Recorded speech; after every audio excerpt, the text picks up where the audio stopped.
NSFW parents of Reddit, what made you realize your child was no longer an innocent kid? My son somehow noticed/figured out that his attractive art teacher had a tongue piercing and asked me to drive him to Spencer's so he could buy a new vibrating tongue ring to give her as a Christmas gift. He will be giving her a baggy turtleneck that he purchased with his own money instead. We were on vacation at a resort in the Bahamas. I was sitting at a video poker machine in the casino, and she sat down at the machine next to me with a drink in one hand and a cigarette in the other. For about an second I thought of scolding her, but then I realized she was an adult.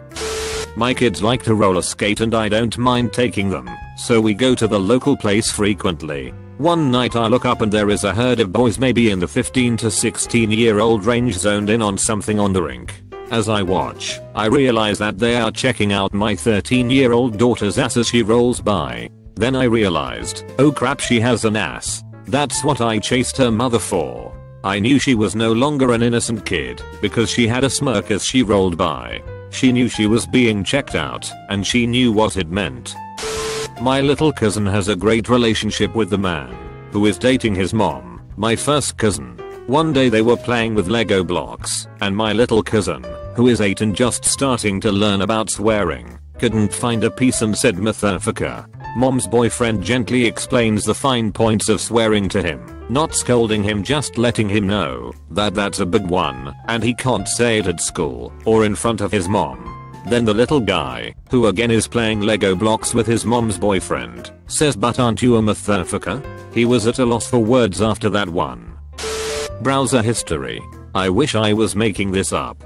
He typed these into Google Images. Squirtle penis charmander penis mu vagina sex. There's a lot more. I'm late, but thought you might enjoy this one. We went to a concert when she was 16.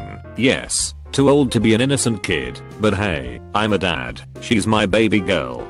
The show was Rammstein, and yes, I get that this was a questionable decision, but it was free seats in a box. Rammstein is out on stage doing their thing, and there were lots of, well, dirty sexual things going on throughout the show. I was kind of embarrassed about the whole thing, but the music was great live, so it was worth it.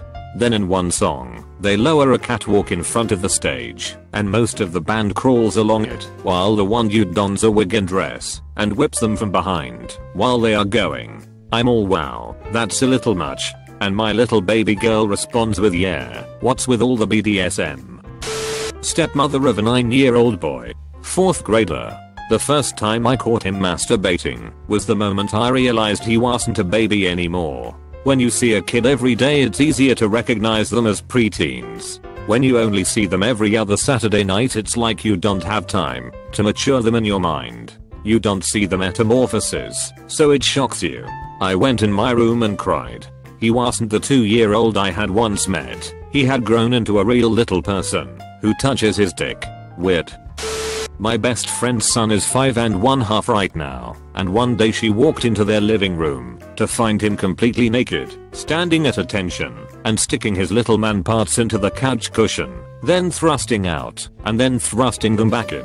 She asked him what he was doing, and he said, this is how I relax sometimes. He isn't allowed to relax like that anymore. She had her innocence taken away from her. She was 12 years old, and her mother and I had to sit down with her and tell her that mommy was dying. Cancer. There was no hope, nothing left to do, nothing left to try. Children believe that mommy and daddy will be there for them forever, and the first true moment in which innocence is lost is the moment you realize that someday everything dies. Everyone dies. Childhood is over. We sat at the dining room table and cried, all 3 of us. And then she and I sat by for 2 years and looked after her dying mother. I held her mother in my arms when she breathed her last. My daughter kissed her cold cheek and said goodbye. Later, I had a breakdown. Not a bad one, mind you, but enough that I sat in my leather easy chair and cried with abandon and without dignity. And my little girl came in and held me and told me it would be alright. That she and I would get through this. That's when I knew. Not a parent, but I accidentally forced an awkward situation between my girlfriend and her mom. My girlfriend was in hospital for a very long time, and we could only communicate via phone, so I decided to be cute and write her a love letter. It was pretty long, and there was a bunch of playful slash sexual stuff in there. Later found out that her mom was screening her mail before she gave it to her and had to ask her why someone was sending her letters with sagas detailing how they accidentally jizzed on their own face. Our son invented the blowjob at about 5 years old. You know what would be really cool? If a girl put her mouth on your penis. Funny side note, his sister in reply said gross. The only way I'd ever do that is if you didn't want me to.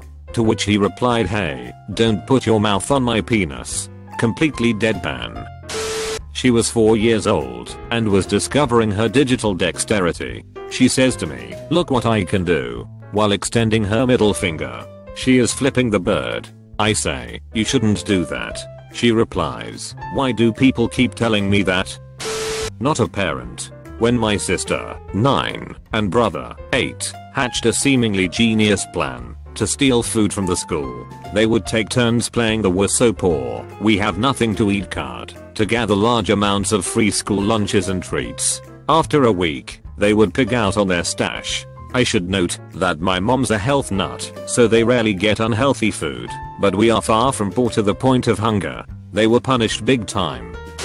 When my 10-year-old son asked if I had ever smoked pot, being the honest mom that I am, I said yay, years ago, but I really didn't like. Which is the truth. I didn't like it then, still don't like it lol, but then his response was yeah, I didn't like it either. I almost gave myself whiplash stopping the car and looking at him with a do what? Yeah, guess what? Letting your 10-year-old hang out with what seems like a decent 13-year-old over the summer isn't the smart thing to do.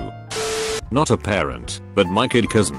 I went for a couple of years without much contact with her because of college, and when I came back I had a heart-to-heart with her. Not too long after she turned 16 I found out she had become a stoner, could outdrink most of my friends in our early to mid-20s, and she had a friend with benefits she lived across the street from, and, thankfully, was using 2 types of birth control.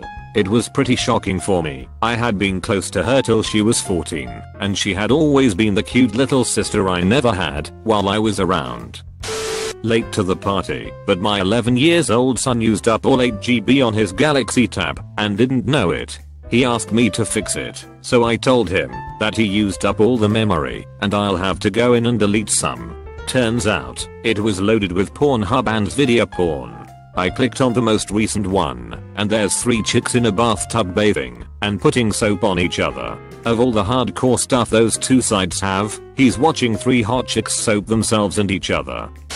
I remember as a child the day I started to realize the world is pretty fucked up. I was a latchkey kid, and I lived in a house that was split into 2 rentals, and the next door neighbor would routinely come over and tell me to call the cops when her boyfriend was beating her. Of course we didn't have a phone, so I had to run to the neighbors and ask for them to call the cops, which is awkward to explain as you can hear her screaming from inside the house. All I wanted to do was play with my Transformers.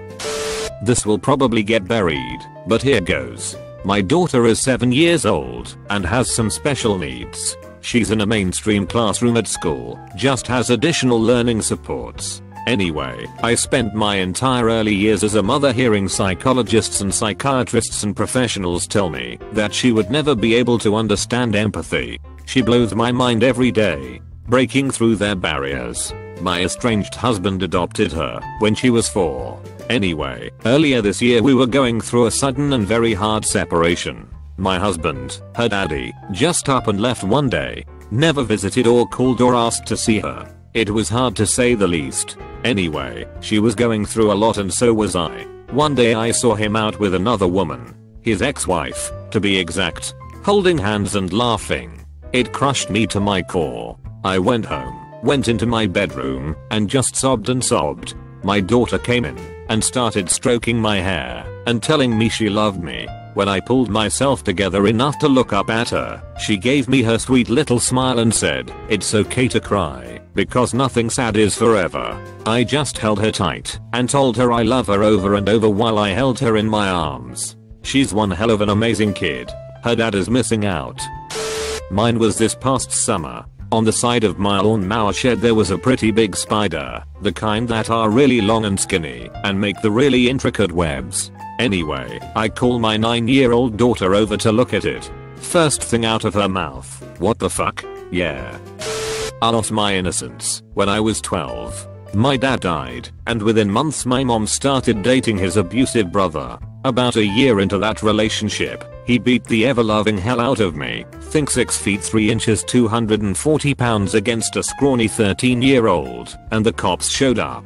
They both, mom and uncle, plead their case about how nothing happened and such. I ended up moving out because the state put a PPO on him in my behalf, and good ol' mom didn't think it was fair for him to move out. I lost my innocence, but all in all I'm glad it happened. I grew up fast, got my first apartment at 16, and now at 23 I own my own business, where the rest of my family is full of drug addicted, ghetto criminals. I did something / am doing something with my life. I like to think it was because I was forced to grow up at a young age. I also like to think my dad would be proud of me. Side note, every time I tell this story on Reddit, people ask if I'm Hamlet. I should probably read that so I can get the reference. No, I'm not Hamlet. Like another post on here, this is when I knew my mother knew. It was just me and my mom who lived in a small house. My dad died when I was younger. When I was 17 she would let my girlfriend spend the night, but I genuinely thought she didn't think we wouldn't do anything. One night my girlfriend had come over to stay the night after my mom had gone to bed and left super early for some practice. We didn't sleep much that night. Fast forward to 9 AM, I'm sitting in the kitchen eating a bowl of Lucky Charms. Mom comes in, sits down and just stares at me with this weird look on her face. After a minute she says, "Mom, you know, sometimes I realize how much you're like your father." Me with a puzzled look on my face. "Mom, I heard you, and, GF, last night at about midnight." I slumped down in my seat a little bit expecting her to be upset. "Mom, and I heard you again at 1, then at about 3:30. Me and your dad were the same way. Fuck, I miss that man. Just don't be stupid about what you do." Smiles, then leaves. Fortunately my kids are still pretty innocent. I had a moment with my younger brother though. He's 9 years younger than me, and growing up there were issues between his dad and our mom, so his dad wasn't in the picture much. Means I ended up being the main male role model in his early life. Fast forward a few years and our mom dies. There is an ugly custody thing with his dad, and for a few years nobody from my side of the family has consistent contact with him. Eventually his dad dies, patrol officer, high speed chase. We managed to restore contact with him and arrange the first visit for him to come stay with my wife and I, meet his nieces for the first time, etc. At this point he's 12 years old. The last time I had seen him he was 8 I think. So basically when I last knew him, he was still a little boy whose most important things in life were his Yu-Gi-Oh cards and Bionicle Lego sets. So we are catching up, chatting with the TV on in the background, and a preview for the Moni Smokat's series of unfortunate events comes on. He's transfixed, watching it intensely, and then just quietly whispers, "God, she is so freaking hot." I literally felt my brain's gears grinding, a physically disorienting sensation, as it was forced into a very drastic revision of my perceptions of my little brother as I'd known him before, and the young man he was